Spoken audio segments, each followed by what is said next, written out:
사랑의 아버지 하나님, 우리는 본래 죄인이었습니다. 그런데 하나님께서 우리를 사랑하셨습니다.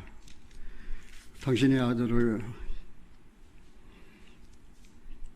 이 땅에 보내셔서 하나님과 우리 사이에 화목제물로 삼으시고, 주님께서 우리의 모든 죄를 짊어지시고 친히 십자가에 달려 피를 흘리심으로 우리 죄를 사하시고 하나님과 화목케 하신 은혜를 생각할 때 진심으로 감사드립니다. 흑암의 권세 아래에 있었던 지난 날들을 생각하면 이제는 하나님의 사랑의 아들의 나라로 옮겨져서 진실하고 정직하고 신실하고 거룩한 삶을 살게 하신 은혜를 생각할 때에 하나님 감사드립니다. 하나님, 이제 나이가 연노해서 말씀도 잘 기억이 안 납니다. 그러나 하나님께서 시시때때로 성령으로 충만케 하셔서 말씀을 주시옵소서. 그리하여 내 말 하지 말게 하시고 하나님 말씀만 하게 하여 주시옵소서. 우리들은 세상적인 위로나 세상적인 것을 바라지 않습니다. 주님을 통한 위로, 주님을 통한 평안, 주님을 통한 행복, 주님을 통한 산소망 가운데 살기를 원하오니 오늘 이 시간도 기록된 말씀을 통하여 친히 말씀을 듣는 각 심령에게 하나님께서 말씀하시옵소서. 주님만 신뢰하고 의지합니다. 우리 주 예수 그리스도 이름으로 기도하옵나이다. 아멘. 사람에게, 인간에게 있어서 하나님의 일은 모든 게 다 신비입니다.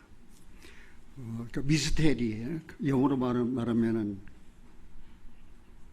그 뭐라 합니까?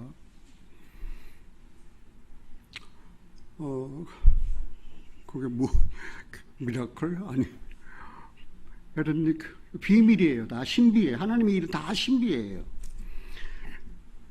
하나님께서 계심이 신비입니다. 하나님께서 그 아들을 세상에 보내신 성육신 인카네이션, 이 신비입니다. 하나님께서 당신의 모든 말씀을 그 종 선지자들에게 일러주셨는데 하나님 말씀이 인간의 언어로 기록되었다는 것이 신비입니다. 하늘나라 갈 수 없었던 내가 구원받았다는 것이 신비입니다. 이건 미스테리예요. 신비의 사건이에요. 여러분들이 구원받았다는 게 신비입니까? 신비 아닙니까? 하늘에 별들 기어가지 많은 사람, 바닷가에 모래에 알매어가지 많은 사람 가운데 내가 하나님을 알게 되었다는 게 이게 신비입니다. 그런데 여러분들이 하나님 알고 예수 그리스도를 알고 성경을 소유하고 성경을 읽고 내가 구원받았다는 것이 신비란 사실을 알면서도 여러분들이 세상에 파묻혀서 살기를 원하십니까?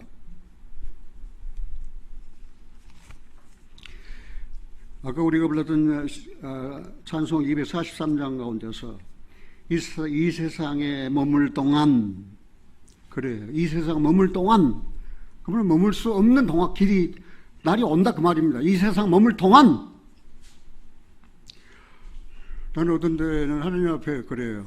우리 연수가 70여 한 거는 80이라도 그 연수 자랑 수고가 슬픈 뿐이라고 그러는데, 그러면 나는 기록된 대로 우리 연수가 70이고 강건은 80이라도 80 넘었잖아요. 그러면 얼른 데려가셔야 되잖아요. 하나님 왜 얼른 안 데려가셔요?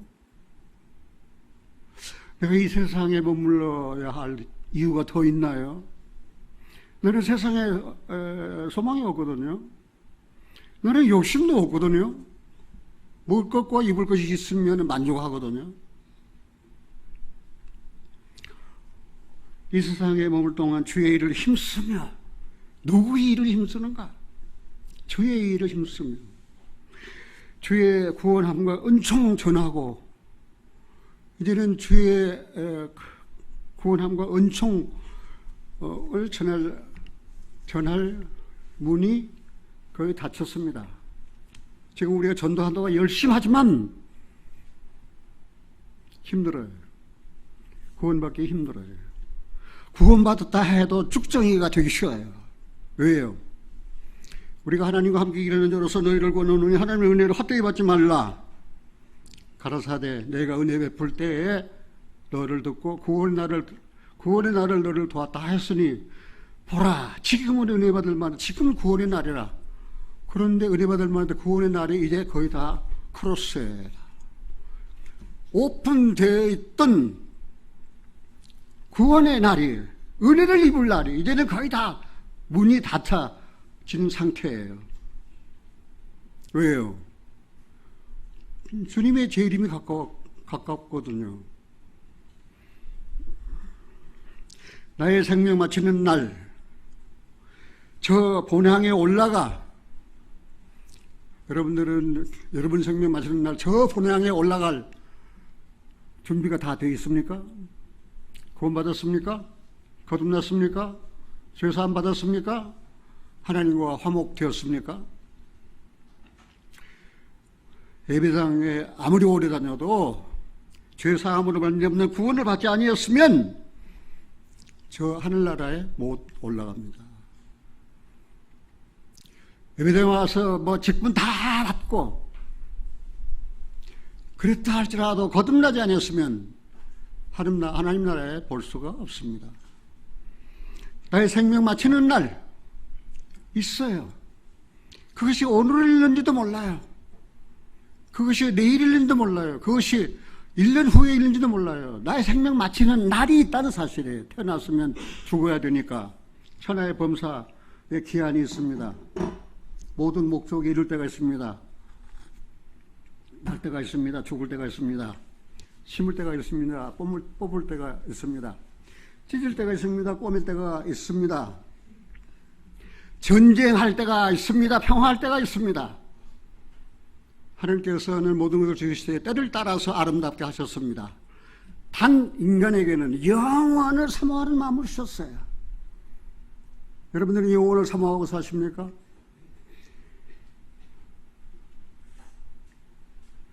나의 생명 마치는 날 저 본향에 올라가. 저는요 너무 흥분되어가지고 이 찬송을 부르니까 막 눈물이 나려고 그래요. 막 흥분이 되어가지고 나의 생명 마치는 날 저 본향에 올라가 주의 얼굴 그곳에서 배우리 주님의 얼굴을 이제 본다 이 말입니다. 지금은 기록된 말씀을 통하여 희미하게 보이지만 그때는 얼굴과 얼굴을 대하여 본다 그 말입니다. 그날이 멀지 않았어요. 주의 얼굴 배우리 주의 얼굴 배우리 슬픔 하나도 없고 슬픔이 하나도 없어요. 얼마나 고마고 감사해요. 이것을 신비스럽게 하나님이 다 준비를 해 놓으셨어요. 그것을 깨닫지를 못해요. 사람들이. 왜 그렇습니까? 죄로 인해서 마귀에게 속했기 때문입니다. 성령으로 거듭난 사람은 이제는 하나님께 속한 사람이에요. 하나님께 속한 사람은 하나님의 말씀을 듣는 사람이에요. 하나님의 말씀을 듣는 사람은 예수님처럼 사는 거예요. 미안합니다. 나는 예수님처럼 그렇게 잘 못 살아요. 때로는 화도 냅니다. 때로는 미워하기도 합니다. 때로는 욕심도 있습니다. 그러나 예수님처럼 사는 거예요. 예수님처럼 사는 거예요. 나는 마음이 온유하고 겸손하다고 그랬습니다. 온유하게 사는 거, 겸손하게 사는 거예요. 슬픔 하나도 없고 금빛 찬란한 데서 구속하신 주의 얼굴을 배워요. 나를 구속하신 주의 얼굴을 배우는 날, 주님 당신이셨군요. 주님 당신이셨군요. 그 모질고난 다 당하시고 인간에게 버림을 받으시고, 그리고 못 박힘을 당하시고, 채찍을 받으시고, 저주를 받으시고,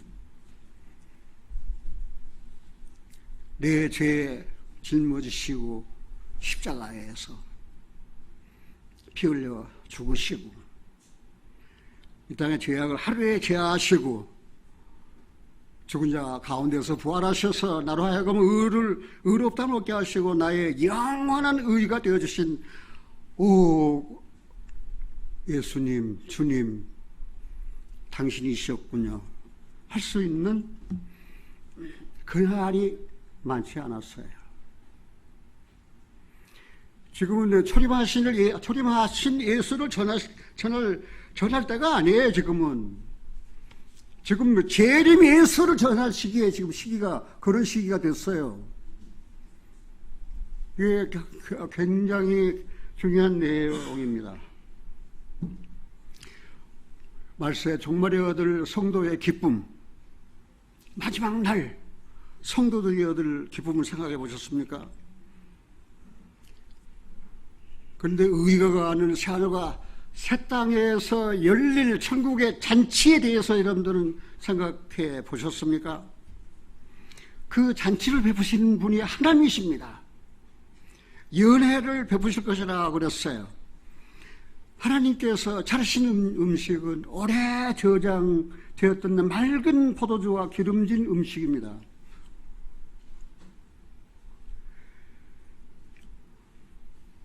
그리고 하나님을 알 수 없게 가리워진 면박과 휘장이 열려요.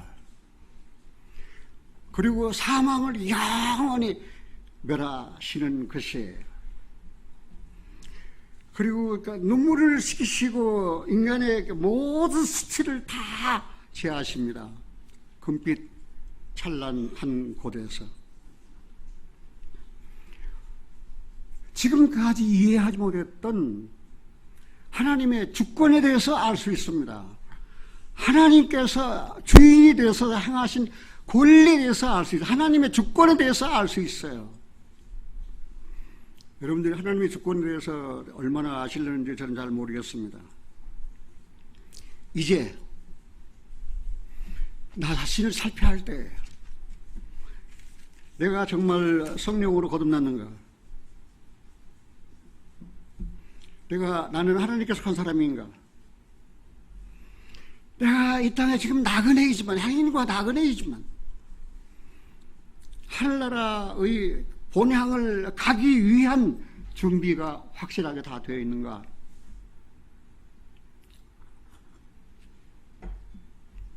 이제는 예복을 준비하고 살 때입니다. 올라오라! 그런데 예복이 없어요. 그럼 올라가지 못한다면 이거 어떻게 됩니까? 예수 몇 년 믿었습니까? 10년 믿었습니까? 20년 믿었습니까? 30년 믿었습니까? 50년 믿었습니까? 올라오라! 올라갈 수가 없어요. 예복이 준비 안 되어 있거든요. 벌거벗은 채로 어떻게 갈 수 있어요? 그래서 오늘 이 시대에 사는, 지금은 종말론적 아주 종말 시대입니다. 마지막 시대입니다. 정말 우리가 하루하루 산다는 게 세상 머물 동안 주의 일을 힘쓰고 산다는 생활이 얼마나 중요한가 하는 사실을 알 수 있어요. 아까 본문으로 이사야 25장 5절에서 8절을 읽었는데, 이사야 25장은 25장으로 그냥 다 풀어지는 게 아니에요. 이사야 25장은 24장, 25장, 26장, 27장이 한꺼번에 묶여져 있어요. 그래서 이사야 25장을 제대로 하려면 이사야 24장부터서 25장, 26장, 27장을 알아야만 이 성경을 제대로 해석하고 풀 수가 있습니다. 이사야의 예언은 과학적으로 설명될 수 있는 그런 이야기가 아니에요. 그런 스토리가 아닙니다. 이거는 하나님의 계획입니다. 하나님의 계획. 그 하나님의 주권적인 하나님의 계획입니다. 그래서 내가 24장, 25장, 26장, 27장을 다 설교하려면 뭐 몇 시간을 해도 못하니까 그냥 24장, 25장, 26장, 27장 거기에 중요한 몇 구절만 찾아보고, 그리고 여러분들이 이제 읽으시면서 여러분들을 성경책에서 여러분들이 읽고 여러분들이 줄 긋고 여러분들이 메모하고 여러분들이 참고하고 성령의 도우심으로 여러분들이 해석을 해야 된다는 사실입니다. 그럼 25장 보기 전에 24장을 찾아보겠습니다. 24장은 19절에서 23절까지만 읽겠습니다. 세상에 대한 하나님의 심판입니다. 열국 세상에 대한 하나님의 심판이에요. 그러면 세상에 대한 하나님의 심판이 어떻게 이루어질 것인가? 19절 땅이 깨어집니다. 땅이 갈라지고 땅이 흔들립니다. 땅이 취한 자같이 비틀비틀하며 침망같이 흔들리며 그 위에 죄악이 중함으로 떨어지고 다시 일지 못하리라. 땅이 그 위에 죄악이 중함으로 멸망하게 돼 있어요. 땅이 깨어지고 흔들리고. 지구판 구조가 지금 어떻게 됐습니까? 저세에서 일어나고 있는 지진은 무엇을 말하고 있는 것입니까? 땅을 흔들리고 있는 상황입니다. 땅이 깨어지고 있는 상황입니다. 그 다음에 21절입니다. 그날에 여호와께서 높은 데서 높은 군대를 벌하시며 땅의 왕들을 멸하시니니, 세상에서 대통령 그들을 다 망하게 돼 있어요. 예수님에게 급히 입맞추지 아니하면은 세상의 왕들, 지금은 대통령들, 다 망하게 돼 있어요. 그 다음 22절입니다. 그들이 죄수가 깊은 옥에 모임을 입고 옥에 갇히다 열흘 후에 형벌을 받을 것이라. 형벌을 받습니다. 이 땅은 죄로 인하여 망하게 되어 있습니다. 죄인으로 태어난 사람은 죄 사함으로 말미암는 구원을 받지 아니하면 망하게 되어 있습니다. 이건 내 말이 아닙니다. 29절입니다. 그때에 달이 무색하고 해가 부끄러워하리니, 달이 무색하고 해가 부끄러워요. 이제는 해와 달이 제자리에서 다 없어져요. 요한계시록 6장에 기록되어 있잖아요. 그때 달이 무색하고 해가 부끄러워하리니 이는 만군의 여호와께서 시온산과 예루살렘에서 왕이 되시고 그 장로들 앞에서 영광을 나타내실 것입니다. 그러면 시대적인 배경이 어디냐? 여호와께서 시온산과 예루살렘에서 왕이 되실 때, 그러면 어떻게 됩니까? 이스라엘이 회복돼야 돼야 되지 않습니까? 시온산과 예루살렘에서 왕이 되시니까 이거 뭐예요?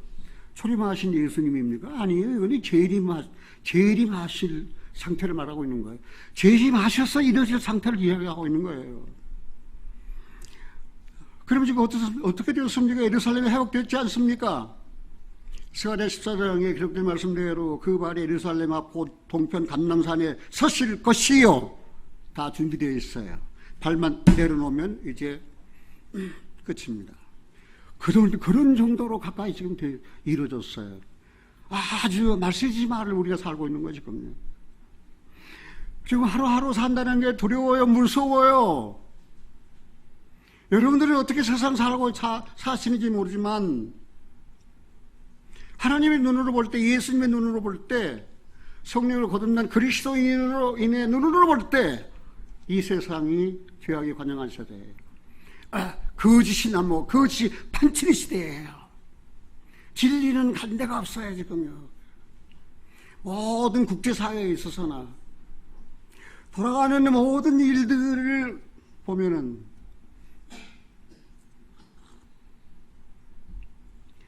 이스라엘은 초림하신 예수님 영접하는 일에 실패했습니다. 지금 기독교, 예수를 믿는다라고 하는 사람들, 재림하실 예수님에 대해서 실패할 종교인들이, 기독교인들이 굉장히 많습니다. 다시 오실 예수님을 영접할 그리스도인들은, 그리고 올라오라, 계시록 4장에서도, 데살로니가전서 4장에서도 랩처 휴거 되지 못할 기독교인들이 엄청 많다는 사실이에요. 나는 그 사실 생각할 때 말입니다. 내가 섬기는 우리 교회 성도들은 어떤가? 정말 세상에 머물 동안 주의 구속과 그분의 은혜를, 은총을 전하면서 다시 오실 주님을 기다리고 소망하는, 재림하실 주님을 기다리는 소망 가운데서 사는가? 아까 우리는 그런 찬송에서 했지요. 저 멀리 배는 나의 시온성. 가고 싶어요. 저 멀리 배는 나의 시온성 가고 싶어요. 그렇게 다시 오실 주님, 재림의 주님을 소망하는 그리스도인들, 복된 사람이에요. 그런데 저 멀리 보이는 나의 시온성이 보이지 않아요. 그냥 세상 것만 보이는 거예요. 세상 것만. 세상 것에 얽매여 살다가 그때 희고되지 못하고 못한다면 어떻게 될 것입니까? 그래서 지금 24장, 25장, 26장은 지금 여기 24장 23절에 의한 대로 시온산과 예루살렘에서 왕이 되시고 시기를 우리가 알 수 있어요. 25장은, 그래서 24장은 세상에 대한 하나님의 심판에 대해서, 그리고 25장은 이스라엘에게 베푸신 은혜, 만민에게 베푸신 은혜에 대한 내용이에요. 6절입니다. 만군의 여호와께서 이 산이 어떤 산이라고 했습니까? 시온산이라고 24장에 나왔잖아요. 이 산에서 만민을 위하여 기름진 것과 오래 저장하였던 포도주로 연회를 부으시리니 곧 골수가 가득 찬 기름진 것과 오래 저장하였던 맑은 포도주로 하실 것이며, 또 이 산이 어디 산입니까? 시온산입니다. 모든 민족의 그 가려진 면박과 열방의 그 덮인 휘장을 제하시며, 8절 같이 읽겠습니다. 사망을 영원히 멸하실 것이라. 주 여호와께서 모든 얼굴에서 눈물을 씻기시며 그 백성의 수치를 온천하에서 제하시리라. 여호와께서 이같이 말씀하셨느니라. 사망을 멸하실 것이라. 눈물을 씻기실 것이다. 계시록 21장입니다. 하늘에서 내려오는 새 예루살렘 있잖아요. 그 중에서 모든 걸 다 씻기십니다. 사망이 다시 있지 않다고 했습니다. 애통과 슬퍼하는 것을 다시 있지 않다고 그랬습니다. 그러면 이 사건은 언제 이루어집니까? 주님이 오셔서 이제 의가 가는 새 하늘과 새 땅에서, 어떤 사람은 천년왕국이라고 해석하는 사람이 있지만 천년왕국이 아니에요.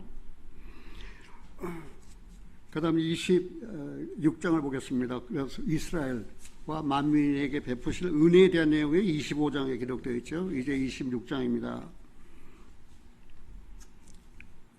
12절입니다.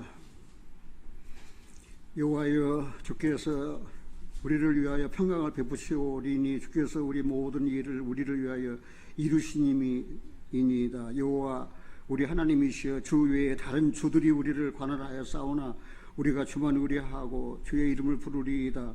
그들은 죽었은즉 다시 살지 못하겠고 사망하였은즉 일어나지 못할 것이니 이는 주께서 벌하여 멸하사 그 모든 기억을 멸절하실 것임이라.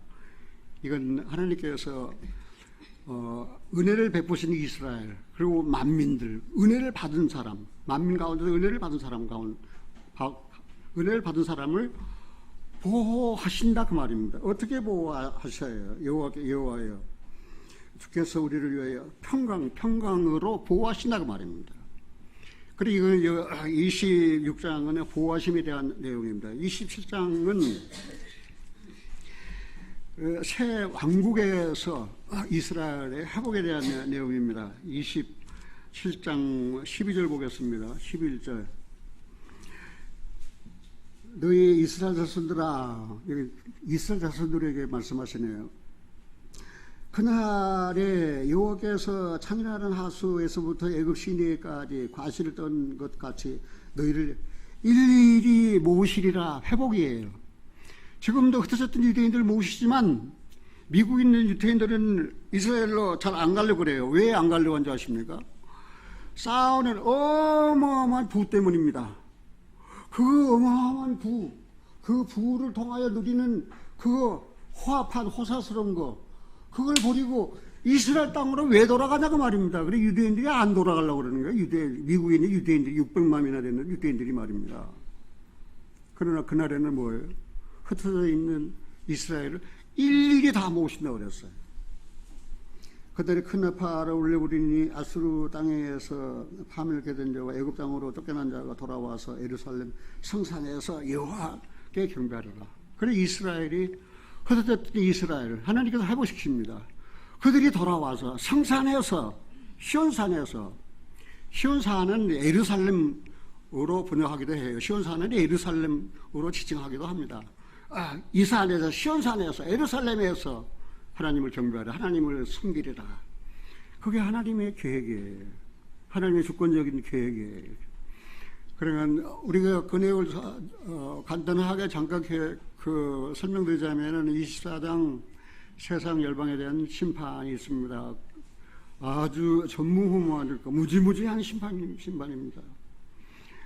그 다음에 25장 뭡니까? 은혜를 베푸십니다. 그리고 26장 그들을 보호하십니다. 27장 일일이 다 흩어진 자들을 다 모아가지고 예루살렘에서 하나님을 경배하려 하나님을 경배하게 되는 거예요. 이스라엘을 애굽에서 구원하신 목적이 무엇입니까? 이 산에서 하나님을 경배하기 위해서예요. 하나님을 섬기게 하기 위해서예요. 하나님이 우리를 구원하시는 것이 무엇입니까? 구원하신 목적이 무엇입니까? 하나님을 경배하게 하기 위해서예요. 하나님을 섬기게 하기 위해서예요. 하나님께서 우리가 잘 아는 대로 사람을 창조했습니다. 사람을 창조하신 목적이 무엇입니까? 하나님의 영광을 찬양하기 위해서예요. 그래서 그 일을 못했잖아요. 첫사람 아담이 죄를 지어가지고. 그런데 구원받은 우리들, 거듭난 우리는 뭡니까? 그 은혜의 영광을 뭐 하는 거예요? 찬양하잖아요. 나 같은 죄인이 용서함 받아서 주 앞에 옳다함을 우리가 얻었다 그 말입니다. 찬양하잖아요. 감사해서. 그 은혜를 우리가 어떻게 잊을 수가 있습니까? 사랑하신 여러분들, 우리 한번 생각해 봅시다. 바뀔 것 같지 않았던 어두움이 밝은 광명으로 바뀝니다. 어둠이 광명으로 바뀌어요. 개인적으로 한번 생각해 봅시다. 개인적으로 구원받기 전에 우리 마음은 밝았습니까? 어두웠습니까? 개인적으로 생각해 봐도 우리 마음은 어두웠어요. 인류의 역사를 생각해 봐도 소망이 없었어요. 왜요? 아담이 범죄한 이후에 죄가 세상에 들어왔거든요. 죄가 지배하고 있거든요. 죄가 있는 곳에는 파괴가 있습니다. 죄가 있는 곳에는 파멸이 있습니다. 죄가 있는 곳에는 사망이 있습니다. 죄가 있는 곳에는 저주가 있습니다. 죄가 있는 곳은 평안이 없습니다. 행복이 없습니다. 그래서 우리 개인적으로 봐도 내 안에 내 마음에 죄가 있으니까 평안이 없어요. 살아도 사는 것 같지 않아요. 그런데다가 하나님은 또 엄하게 명령하시잖아요. 한번 죽는 것을 사람이 정하시는 것이 그 후에는 뭐가 있다고 그랬습니까? 심판이 있다고 그랬잖아요. 그래서 성령이 오시면 해결할 문제가 세 가지인데 무엇입니까? 죄에 대하여, 의에 대하여, 심판에 대하여입니다. 죄에 대하여라 하면 너 살인을 했지, 간음했지, 도둑질했지, 거짓말했지, 시기했지, 그런 걸 따지지 않아요. 그런 죄는 다 예수님 등 뒤로 다 던져버리셨어요. 믿음입니다. 믿음. 예수께서 네 죄를 담당하신 것을 믿었느냐 거절했느냐 그거예요.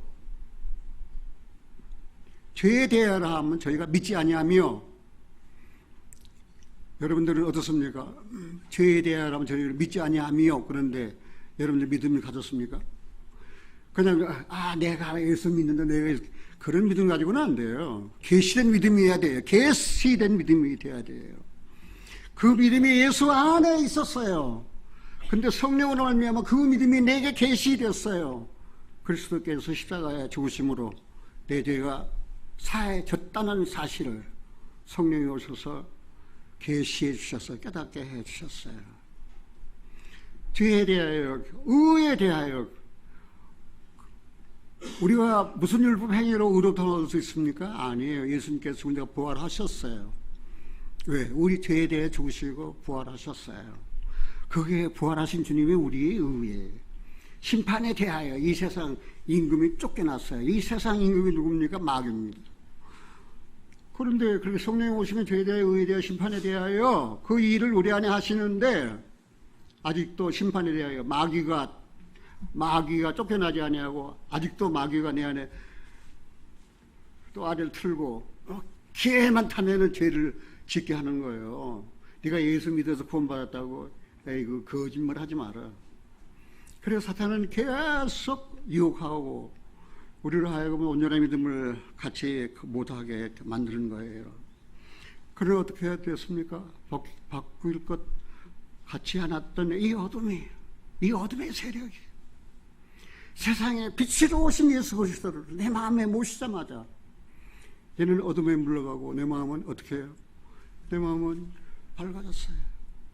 내 마음은 환해졌어요. 이제는 하나님과 화목한 자가 됐어요.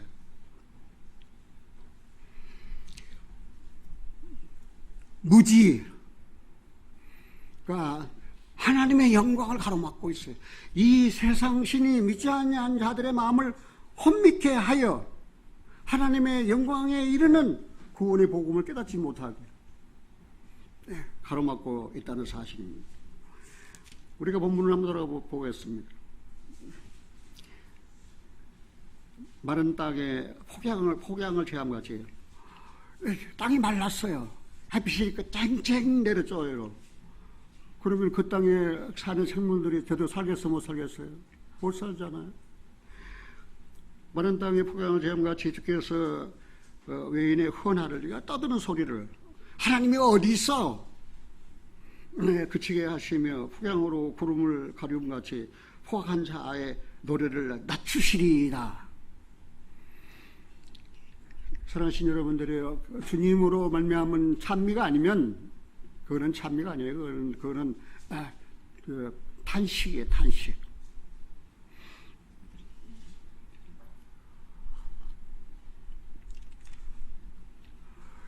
우리나라 고시조에 노래 삼긴 사람, 노래를 지은 사람은 시름도 하도 할사 근심이 많아. 이르다 다 못 일러 불러서나 풀었던가라고 하는 고시가 있습니다. 노래 삼긴 사람, 노래를 지은 사람, 노래를 창작한 사람, 이르다 다 못 일러서 불러서나 풀었던가. 사랑하시는 여러분들이 우리를 말로 해도 시원치 않아요. 그러면 그거 어떻게 하는 거예요? 이제 노래로 흥얼거리는 거예요. 사랑하시는 여러분들이요, 그런 구름으로 가려움과 제 포악한 자의 노래를 낮추시리이다. 진정으로 즐거운 노래는 나를 구원하셨다는 구원의 노래, 구원의 찬송이에요. 그래요, 안 그래요? 세상 노래 흥얼거리고 뭐 다 해봤자 끝은 뭐예요? 역시 허전하고 허망해요. 그리고 구원의 노래를 한번 부르세요. 복된 찬송 한번 불러보세요.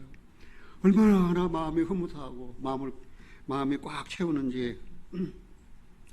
6절 만군의 여호와께서 이 산에서 만민을 위하여, 이 산 어디 산입니까? 시온산 예루살렘에서 기름진 것과 오래 저장하였던 포도주로 요래를 부으시리니 곧 골수가 가득한 기름진 것과 오래 저장하였던 맑은 포도주로 하실 것이다. 시온산의 잔치, 그 시온산의 잔치에 제공되는 음식이 뭐라고 그랬습니까? 오래 저장되었던 포도주와 기름진 것, 오래 저장된 포도주 예수 그리스도입니다. 기름진 것, 성령으로 충만한 예수 그리스도입니다. 이거는 복음입니다. 예수 그리스도를 통한 복음입니다. 사랑하시는 여러분들이에요. 복음을 깨달아 보세요. 여러분들 마음이 얼마나 기뻤습니까?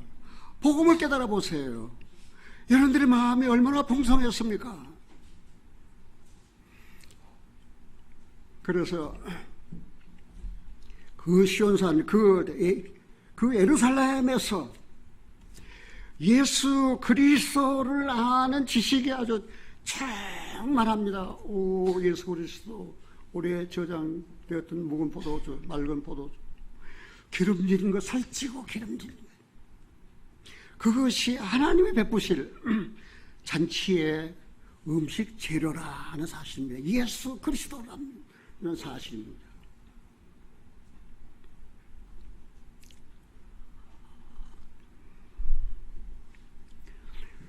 변화산에서 모세도 나타나고 엘리야도 나타났지만, 모세도 없어지고 엘리야도 없어지지만 누구만 남았습니까? 예수만 보이더라. 베드로 눈에는 예수만 보였어요. 예수만 남았어요. 그게 굉장히 중요해요. 살아계신 여러분들이 세상에서 유명한 목사들을 찾아가십니까? 그래요. 여러분들에게 더 해준 것이 있을는지 몰라요. 그러나 베드로에게는 엘리야를 위하여, 모세를 위하여 집을 지켰다고 했지만, 그러나 엘리야도 사라지고 모세도 사라졌어요. 우리에게 유명한 사람들은 다 사라져야 돼요. 여러분 마음에 이창범 목사가 남아있다면 이거 잘못되는 거예요. 예수만 보여야지. 예수만 남아있어야지. 내가 예수만 전했지 이창범이를 전했습니까? 이창범이를 신뢰하라고 그랬습니까? 이창범이 좋아하라고 그랬습니까? 예수 좋아하라고 그랬지. 예수님만 신뢰하라고 그랬지. 예수님만 여러분 마음에 남아야 되잖아요. 그 그리스도 안에는 모든 것이 다 있잖아요. 그리스도 안에는 구원이 있잖아요. 그리스도 안에는 믿음이 있잖아요. 그리스도 안에는 의의가 있잖아요. 그리스도 안에는 거룩이 있잖아요. 그리스도 안에는 사랑이 있잖아요. 그리스도 안에는 온유가 있잖아요. 무엇가 더 부족해가지고 예수 외에 다른 것을 바라보려고 하십니까? 다른 것을 찾으려고 하십니까? 우리 딸 어디에서 뭐 인터넷 방송 들어가지고 아빠 뭐 좋다고 그냥 계속 메시지 보내요. 다 커트해. 난 듣지 않아요. 왜 안 듣냐 하십니까? 내가 잘나서 안 듣는 거 아니에요. 내가 건방져서 듣는 거 아니에요. 내게는 오직 예수 그리스도뿐이에요. 내가 50년 신앙생활을 하는 가운데 내게 남은 것이 있다면 오직 예수 그리스도예요. 그분이 나의 구원이에요. 그분이 나의 의예요. 그분이 나의 거룩이에요. 그분이 나의 부여예요. 뭘 더 바라요? 예수 말고 뭘 더 바랍니까? 오늘 이 말씀 듣는 여러분들이 여러분 마음에 예수님만 남아있기를 바랍니다. 예수 이외에 다른 신을 모시면은 그건 우상이에요. 인간 우상이에요. 저는 집이 가난해가지고 대학교를 제대로 못 나왔어요. 내가 대학교를 나와가지고 교수가 되기를 원했었는데 집이 가난해서 대학교 2년 다니다가 중퇴를 했어요.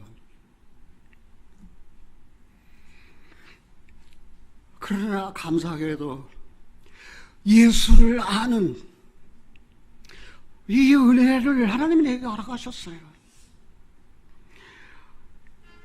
우리가 이 사실을 생각하면은 오직 예수 그리스도와 저를 아는 지혜에서 자라가라. 베드로후서 3장 18절에 오직 예수 그리스도와 저를 아는 지혜에서 자라가라 그 말입니다. 예수를 아는 데서 자라가라 그 말입니다. 아까 이야기했잖아요. 하나님이 모세를 통해서 말씀하시고 선지자를 통해서 말씀하신 그 말씀이 인간의 언어로 책으로 기록되어서 내가 이 기록된 책을 통해서 하나님을 알 수 있다는 게 이게 신비예요. 신비. 이건 정말 기가 막힌 신비예요. 성경이 아무렇게나 풀어지는 책이 아니에요. 너희는 여호와 책을 자세히 읽어보라. 이것이 하나도 빠진 것이 없고 하나도 빠진 것이 없으리니 이는 여호와 입이 이를 명하셨고 그의 신이 이것을 불러 모았다 그랬어요. 성령으로 불러 모은 하나님의 말씀이 인간의 언어로 기록되어서 내 곁에 있잖아요. 그런데 어떻게 내 지식으로 풀어요? 성령의 도우심이 없으면 성경을 잘못 왜곡할 수 있다는 사실을 우리가 알 수 있어요.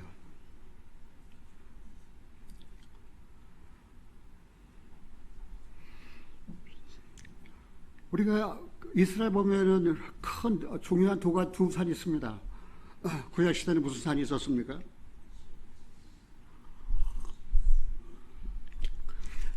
구약 시대에는 무슨 산이 있었습니까? 율법을 받은 시인의 산이 있잖아요. 그래서 신의 산 율법, 그리고 율법 행위로 의로움을 얻을 수가 없어요. 그래서 신약 시대에 하나님께서 선택하신 산은 무슨 산입니까? 갈보리 산입니다. 갈보리 산입니다. 골고다 언덕과 갈보리 산은 같은 장소에 있습니다. 그 갈보리 산, 그거는 예수 그리스도 십자가 형이 집행된 장소입니다. 살아신 여러분들이요, 구약시대의 그 신해산, 율법 신해산과 신약시대의 갈보리 산,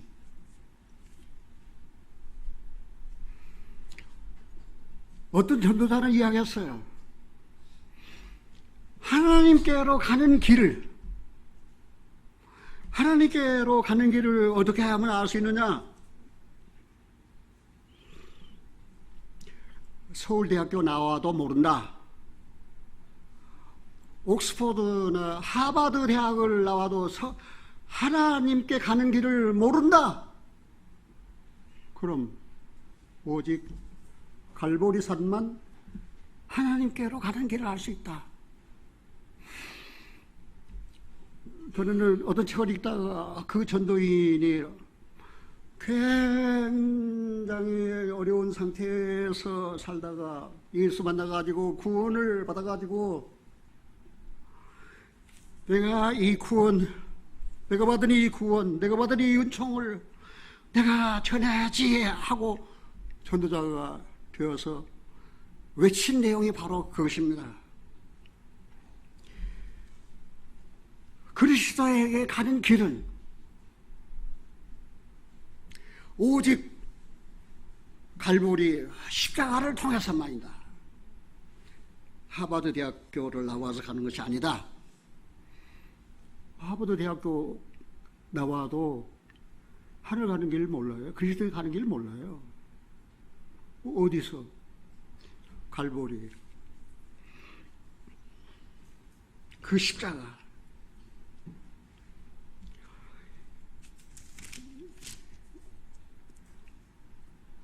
7절입니다. 또 이 산에서 모든 민족의 그 가려진 면박과 열방의 그 덮인 휘장을 제하시며 가려진 면박. 자, 다음 쳐다보세요. 보입니까? 안 보입니까? 보입니까? 안 보입니까? 왜 안 보입니까? 그러면 보려면 어떻게 합니까? 내 얼굴 보려면, 잘생긴 내 얼굴 보려면 어떻게 하면 됩니까? 보여요, 안 보여요? 어려워요, 간단해요? 왜 구약을 읽을 때 깨닫지 못하느냐 그 말입니다. 왜 구약을 깨닫지 못해요? 이 가려진 수건 때문에, 면박 때문에 그래요. 휘장 때문에 그래요. 이것만 치우면 다 보여요. 구약 확 열리는 거예요. 고린도 후서 3장 한번 찾아보겠습니다.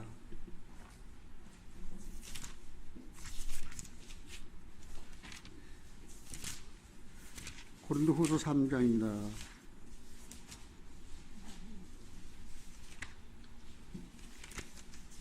찾으셨습니까? 고린도후서 3장.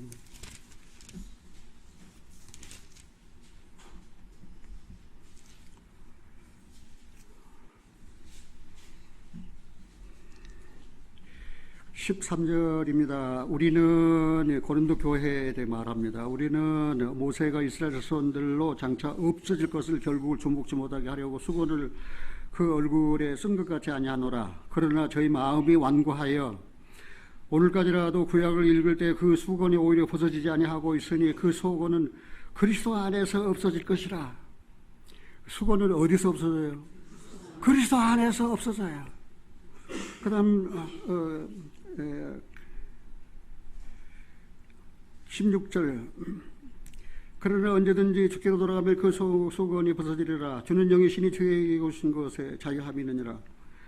우리가 수건을 벗은 얼굴로 거울을 보는 것 같이 주의 영광을 보며 저와 같은 형상으로 하여 영광으로 영광이 이르니 곧 주의 영으로 말미암음이니라. 그러나 언제든지 주께로 돌아가면 그 수건이 벗어지리라. 우리가 하나만 해석해 봅시다.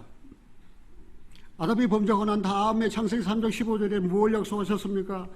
여인의 후손. 여인의 후손이 누구야? 여인의 후손이. 사람들은 수건이 가리워져 가지고 여인의 후손이 누군지 몰라요. 그런데 그리스도에게 온 사람은 수건이 벗어졌어요? 안 벗어졌어요? 그러니까 여인의 후손이 누굽니까? 예수 그리스도잖아요. 장대 위에 높이 든 노뱀. 이 노뱀이 뭐야? 왜 뱀에 물린 사람들 노뱀을 쳐다보면 살리라 그러셨어? 이 노뱀이 뭐야? 어디로 돌아가면 풀어져요? 그리스도에게로 돌아가면 풀어져요. 모세가 광야에서 노뱀을 높이 든 것처럼 인자도 어떻게 하리라? 들려야 하리라. 그러면 노뱀이 누구예요? 십자가에 높이 달리신 예수 그리스도예요. 쉬운 예를 들어서만 이야기했는데 구약에 딱딱하고 풀어지지 않는 것은 어디로 돌아가면 그리스도 예수께로 가면 다 풀어져요. 그리스도 예수께로 가면 다 풀어져요. 구약에 반석을 쳐서 나는 샘물을 누구예요? 예수 그리스도예요. 그래서 여기 안 보겠습니다.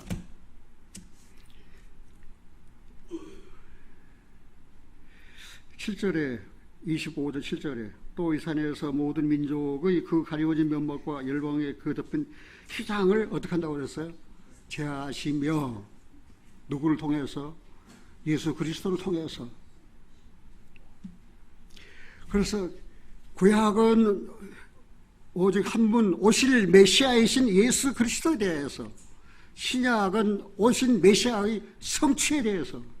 그래서 신구약에 딱 맞고 성경의 총 제목은 누구예요? 예수 그리스도. 구약을 읽을 때 안 풀어지면 어디로 가라고 그랬어요? 유명한 목사 찾아가야 되잖아요.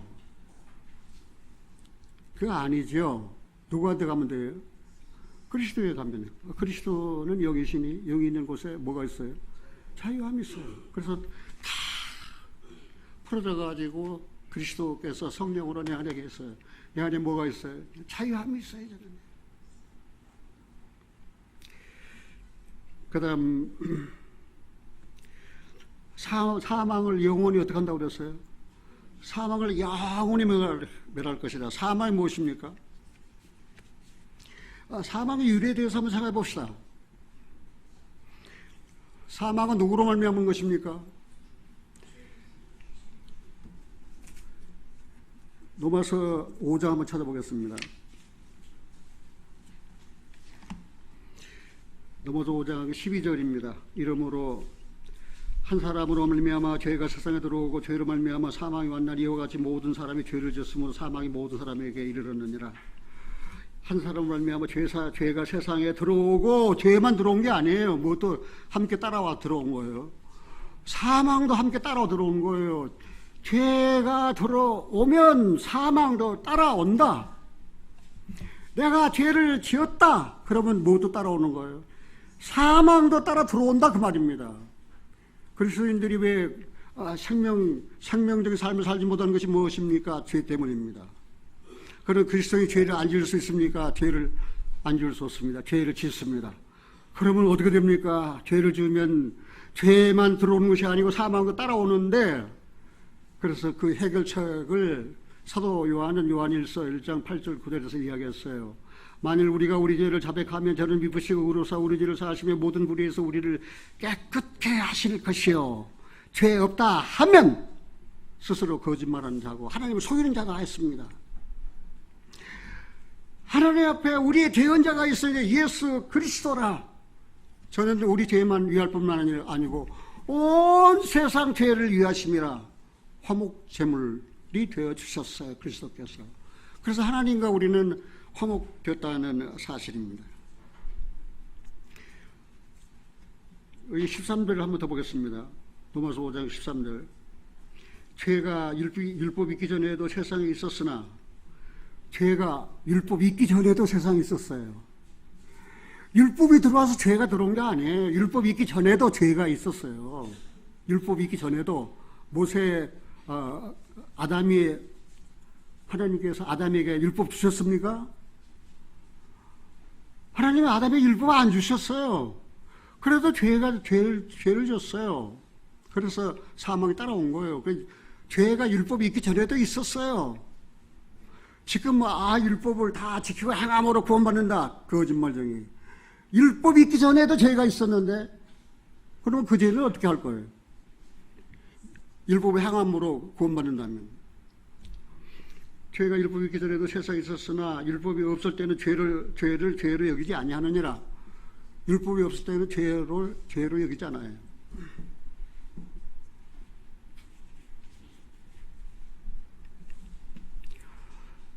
베트남에서 느낀 일 하나. 내가 머문 곳은 30일치였어요. 아래를 내려다 보니까 그 베트남 사람 오토바이가 보니까 개미 군단이에요. 개미 군단. 세상에 계속 물고 가고 또 물고 가고.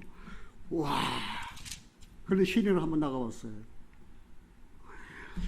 차가 다닐 길인지 사람이 다닐 길인지 오토바이가 다닐 길인지 이게 리어커가 다닐 길인지 자전거 다닐 길인지 길이 없어요. 세상에 그런 데서 운전하고 사는 사람들은 아주 천부적인 재능. 우리 손자가 그래요. 할아버지, 나는 베트남에서 차를 살 수가 없어. 왜? 무서워서 운전을 못한다는 거예요. 얼마나 무섭던.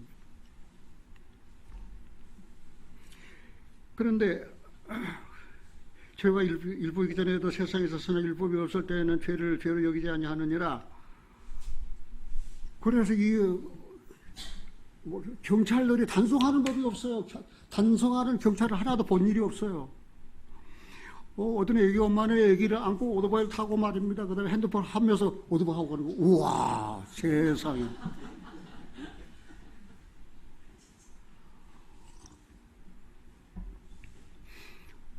그런 거 보니까 활기는 있더라고요. 살려고. 개미들이 막 조그만 것도 막 물어내가지고 막 살려고. 근데 이집트에 갔을 때는 사람들이 활기가 없어요. 가로수가 있는데 그 가로수 그늘 아래 다 앉아가지고 세워라, 내어라, 날 잡아 먹어라. 활기가 없어요. 근데 베트남은 다르더라고요. 그러니까 율법이 없을 때는 죄로 여기지 않아요. 교통법규가 왜 생겼습니까? 범칙하면 그거를 쳐버려요. 그러려고 법규가 생긴 거예요. 법이 생긴 거예요. 죄로 심히 죄되게 만드는 거예요. 그러면서 뭐라 했습니까? 14절 같이 한번 읽어볼까요? 그러나 아담으로부터 모세까지 아담의 범죄와 같은 죄를 짓지 아니한 자들 위에도 사망이 왕노릇하였나니 아담은 오실 자의 불쌍이라. 예. 아담은 오실 자에 뭐라고 그랬어요? 아담이 죄를 졌어요. 하나님, 내가 죄를 졌어요. 오셔야 되겠습니다. 오셔야 되겠습니다. 나를 이 죄에서 구원할 구세주가 오셔야 되겠습니다. 첫사람 아담은 산영이 되었다 함과 같이 마지막 아담은 살려주는 영이 되었느니라. 예수님은 우리를 살려주러 오셨어요. 그래서 우리를 살려주셨어요. 그래서 우리가 살아난 거 아닙니까? 여기 보니까 사망을 영원히 멸하실 것이라. 그런데 이 죽음에는 두 가지 죽음이 있어요. 하나는 일반적인 죽음과 영적인 죽음이 있어요. 일반적인 죽음은 모든 보통 사람들이 당하는 죽음인데, 그 육체적인 죽음은 그 육체에서 영이 분리되는 거예요. 영이 떠나가는 거예요. 그게 죽음이에요. 일반적인 죽음이에요. 그런데 영적인 죽음은 무엇을 영적인 죽음이라 하는가? 거듭나지 못한 상태에 있는 사람은 영적으로 죽은 사람이에요. 거듭나지 않은 사람은 영적으로 죽은 사람이에요. 그 사람은 육신에 속한 사람이에요. 자, 일반적인 죽음과 그 다음 무슨 죽음이 있다고 그랬어요? 영적인 죽음. 일반적인 죽음은 죽으면 육체에서 영이 떠나가는 거예요. 그리고 그 영이 떠나서 없어져 버린 것이 소멸되는 거 아니에요. 음부에 가 있어요. 신약시대는 사망에 가 있어요. 그 나중에 사망과 음부도 그 가운데서 죽은 자를 내어주니 이것이 둘째 사망이라고 그랬습니다. 두려워하는 자들, 믿지 아니하는 자들, 해금자들, 간음자들, 우상숭배자들, 모든 거짓말하는 자들은 불과 유황으로 산을 못 참여하리니 이것이 둘째 사망이라 두 번 죽어요. 계시록 20장 15절, 계시록 21장 8절에 이미 기록되어 있어 두 번 죽어요. 죽어가지고 태어나가서 이제 육체적인 죽음을 당했어요. 육체로부터 그 영이 떠나가지고 소멸되는 줄 아십니까? 천벌의 말씀이에요. 음부에 가 있어요. 마지막 때가 되면은 이제는 백보자 심판 이후에 심판대 앞에 서서 심판을 받고 이제는 지옥 불문에 들어가요. 이게 두 번째 사망이라는 사실입니다. 영적인 죽음. 우리가 거듭나기 전에 육신에 속한 사람. 에베소 2장에 그랬잖아요. 죄와 허물로 죽었다고. 그게 영적인 죽음을 말하는 거예요.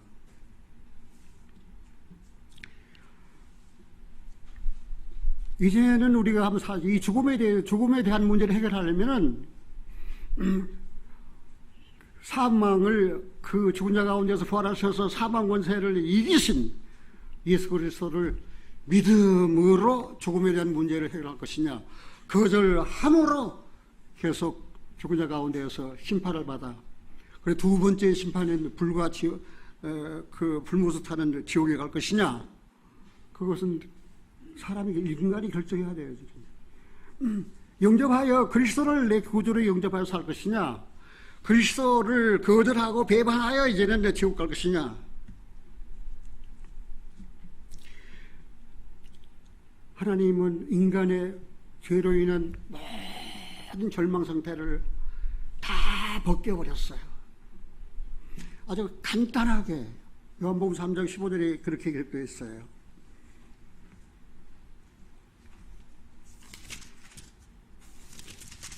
요한복음 3장 15절입니다. 같이 읽겠습니다. 이는 좀 큰 소리로 한번 봅시다. 요한복음 3장 15절. 이는 저를 믿는 자마다 영생을 얻게 하려 하심이니라. 저를 믿는 자마다 영생을 얻게 하려 하심이니라. 이제 사망 권세 잡은 자 마귀를 심판해 버렸어요. 우리는 하나님께 속한 사람이에요. 다 이상. 마귀가 자기 것이라고 주장할 수가 없어요.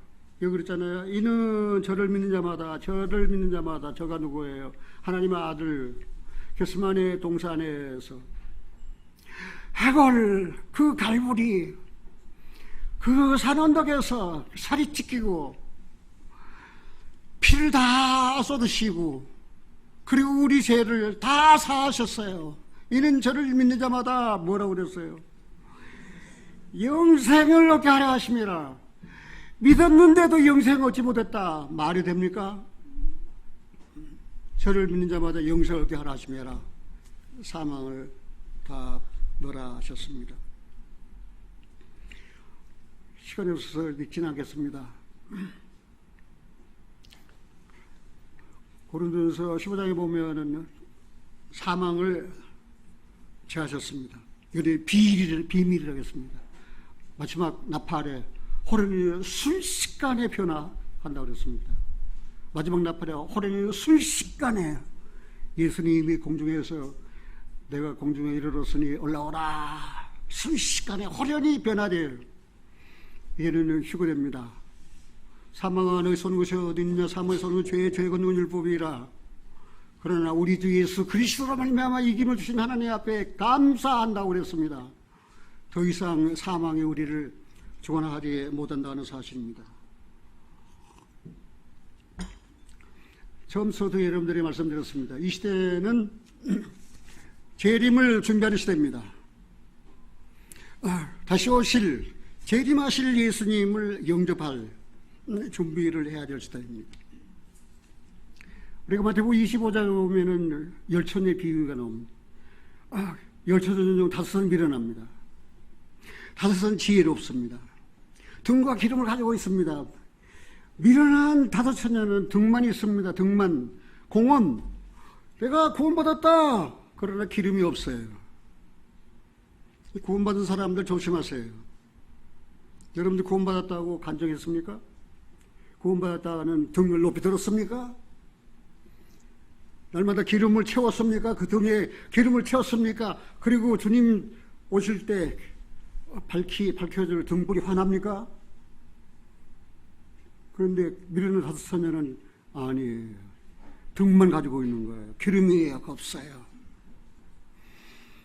구원받은 그리스도인들, 내가 죄사함 받고 구원받았다라고 하면서 성령으로 충만하지 않아요. 성령으로 채워지지 않아요. 성령으로 인도를 받아야 해요. 성령으로 살았으면 성령으로 행하라 그 말입니다. 그런데 지혜로운 5처녀는 등과 기름을 다 가지고 있어요. 그 미련한 5처녀가 와서 기름 좀 나눠달라고. 그러니까 지혜로운 처녀들이 뭐라고 합니까? 아니야, 우리 쓰기에도 부족해. 저기 파는 자들에게 가서 저기 저 복음 전하는 사람이 있어. 거기 가봐. 거기 저 신천지 같은데 한번 가봐. 거기 가서 기름을 사가지고 와. 우리 쓰기에도 부족하니까. 그래가지고 어떻게 해요? 그래서 기름 사러 갔어요. 이제 어디 복음 전하는 목사 없나? 어디 이청범 목사 개인전도 잘한다는데 한번 가볼까? 천만의 말씀 다 끝났어. 와도 쓸데없어 이제. 그런데 어떻게 해요? 신랑이여 신랑이로다 맞으러 나오라. 신랑이로다 맞으러 나오라. 등과 기름을 준비한 지혜로운 5처녀는 신랑을 맞이하잖아요. 미련한 5처녀는 이제 문 닫았어요. 문 닫혀버렸어요. 열어주소서. 열리기는 뭘 열어요? 이게 안 열려요. 그게 마태복음 25장에 있는 열천의 비유 아니에요? 그 달란트 비유도 있고 문화 비유도 있고 그러잖아요. 그거 다 뭡니까? 말세, 예수님 재림을 대비하는 그리스도인의 삶의 자세예요. 여러분들은 예수 그리스도 재림을 대비하는 그리스도인으로서 여러분들의 삶의 자세는 어떻습니까?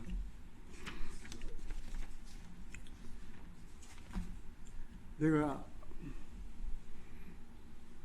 국민학교, 지금은 초등학교지만 내 다닐 때는 국민학교예요.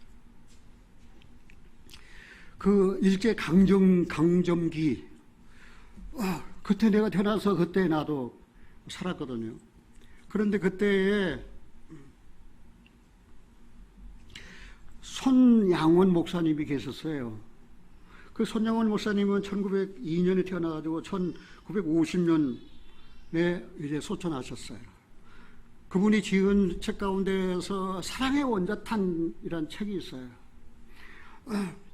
그분의 아버지가 장로님이에요. 아주 열심히 믿었던 그런 장로님이에요.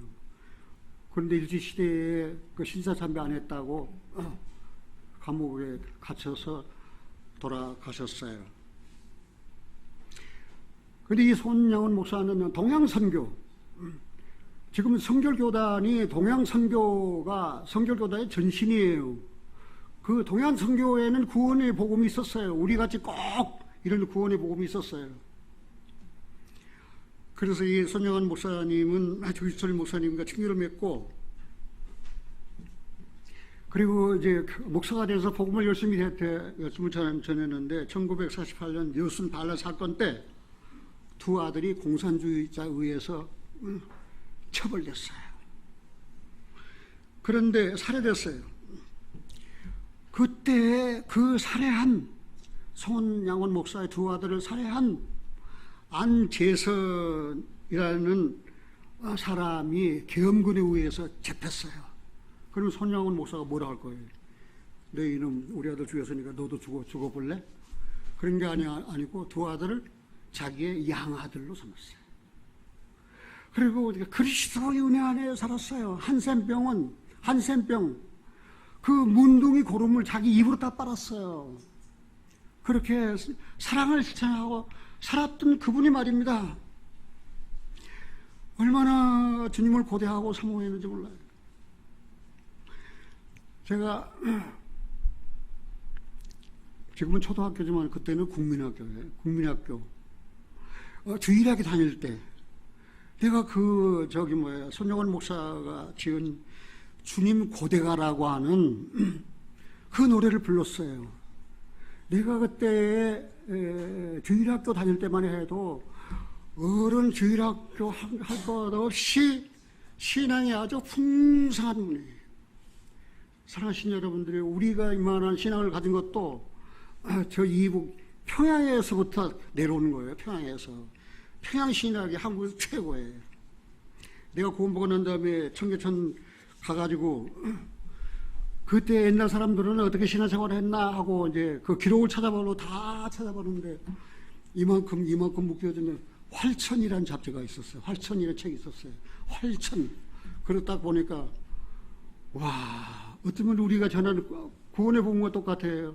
죄에 대해서, 의에 대해서, 심판에 대해서 계속 경고를 하고 마음을 열려 회개하면 복음을 전해서 예수 그리스도를 영접하게 만납니다. 내가 그 활천이라는 잡지를 만나보고 세상에 나만 구원 얻은 줄 알았는데 나의 오래 이전 시대에도 이렇게 구원받은 사람이 있었구나. 그리고 참 감사했어요. 그리고 지금 주일학교 공부가 아주 엉터리해요. 아주 한국에. 내가 주일학교 때 배운 주일학교 공과는 통일 계단 공과예요. 창세기부터 시작해서 계시록까지 계단별로 쫙 해가지고 일목요연하게. 그때 신앙이 최고예요. 지금은 아주 거짓것이 난무하는 말입니다. 허위, 진실이 없어요. 그래서 그때부터서 나는 손양원 목사가 지은 주님 고대가를 정말 많이 부르고 또 내 마음에 새기면서 살았어요. 내가 잘못 부르지만 여러분들이 한번 불러주고 내가 내려갈게요. 낮에나 밤에나 눈물 머금고 내 주님 오시기만 고대합니다. 가실 때 다시 오마 하신 예수님, 오 주여 언제나 오시렵니까?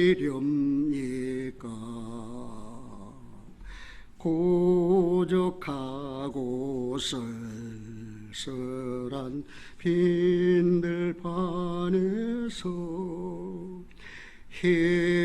희미한 등불만 밝히어 놓고 오실 줄만 고대하고 기다리오니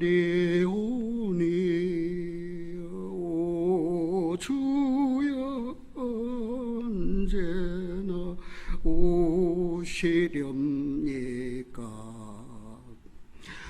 먼 하늘 이상한 구름만 떠도 행여나 주님 오시는가 해 머리 들고 멀리 바라보는 마음 오 주여 언제나 오시렵니까 내 주님 자비한 손을 붙잡고 멸류관 벗어 들고 찬송 부르면 주님 계신 그곳에 가고 싶어요 오 주여 언제나 오시렵니까 신부되는 교회가 흰 옷을 입고 기름 준비 다 해놓고 기다리오니 도적같이 오심하고 하신 예수님 오 주여 언제나 오시렵니까 천년을 하루같이 기다린 주님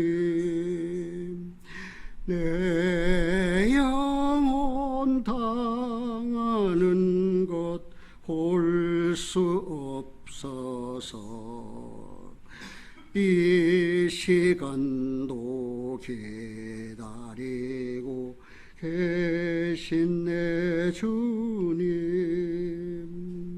오 주여 언제나 오시렵니까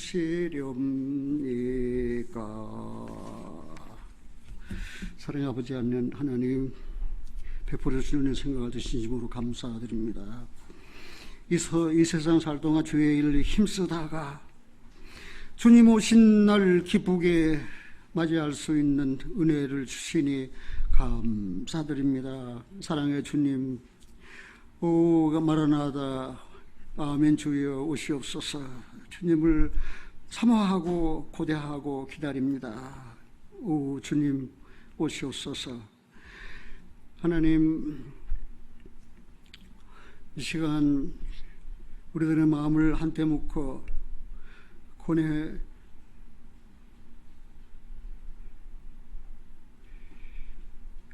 혜은 권사님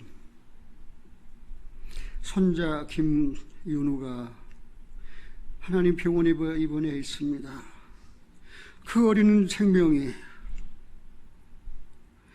이제 화요일날 수술을 받는다고 합니다. 의인의 간구는 역사하는 힘이 있다고 말씀하셨습니다. 나와 내 아내뿐만 아니고 우리 온 교회가 우리 윤우를 위해서 마음을 묶어 기도합니다. 하나님 우리 윤우에게 은혜를 베풀어 주셨소서.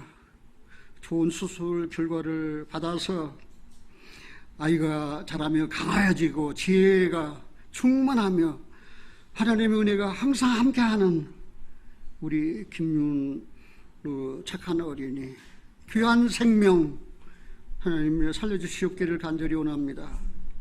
하나님의 이 일을 통해서